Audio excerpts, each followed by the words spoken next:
stress. 2020 has given us a lot of stress. And and the reality is in life, most of us have stress anyway. It's how we kind of manage that stress as to, how does it react, or how do we react to it rather. As opposed to the idea of removing stress from our lives, that's not possible. Stress is actually how we adapt and grow. If we want muscles to get bigger, we stress them, we push them kind of to the edge, and then they say, oh, we need to be able to do this, so then they get stronger. Hey, walking or trying to run a mile in X number of minutes is really stressful in my body. It's like, great, do that more often, you'll get used to it. You don't like the cold? Spend more time in cold climates and cold water. You'll probably get used to it. So again, stress essentially brings about an adaptation, which is typically what we're going for. The trick is when it gets into that uncontrolled stress. So controlled stress is better than uncontrolled stress. But what I really want you to focus on more is that the fact, and just think about it like this, stress elicits a physiologic reaction. That means that your body reacts the same, more or less, to stress, whether it's mental stress, physical stress.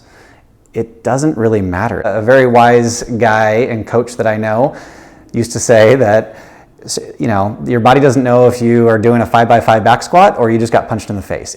Same thing. Your body doesn't know if you're running from the bear or if you just had a really stressful phone call, work, kid thing, whatever it might be. It doesn't know, or maybe you're experiencing pain and that's stressful for you. Your body doesn't really know. It's all the same physiologic reaction. I wear this Whoop, the lifestyle management tracker, and one of the things that was really poignant to me was that I could go and do a crazy long hero workout or something like that. That was an hour and a half, or in a big endurance event like a Spartan race, and it would tell me what my physiological, they call it strain score, was for that event. Then I've also had days where I've had meetings, I've coached, and maybe I've had a bunch of patients, didn't even do anything physically active, and my strain is just as high.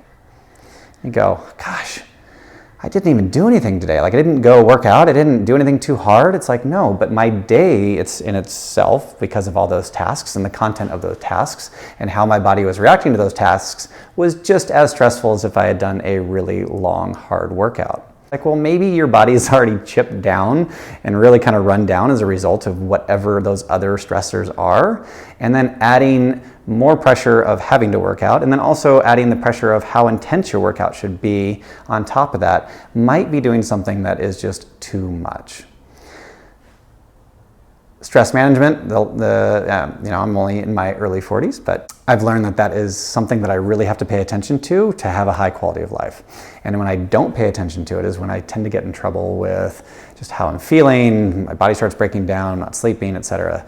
So that stress management ends up being a big deal. And I can't just plod through the way I used to anymore, so I have to listen to my body a little bit. And I'm going to implore you to do the same thing. So if you feel like you've had so much on your plate, maybe adding the additional stress of something isn't maybe worth it, even if it's a physical thing, or maybe that physical thing needs to be something that you really find fun, and you can depressurize I have to lift this heavy or go this hard in a workout. It's well, maybe I'm just going to go for a walk with some friends, or maybe I'm going to go for a jog, or maybe I'm going to go surf, or do something like that that's a little bit more like play, or you'd think of as a rest or recovery day. Be okay, again, de-stressing. Let the body play a little bit. The aggregate of your emotional stress and your physical stress can sometimes really beat us down. And now, more than ever, we really need to pay attention to that. So please do a little self-inventory on yourself, and again, give yourself a little bit of freedom and license to back off a little bit if you're feeling run down. Have some fun. Smile, laugh. That'll help.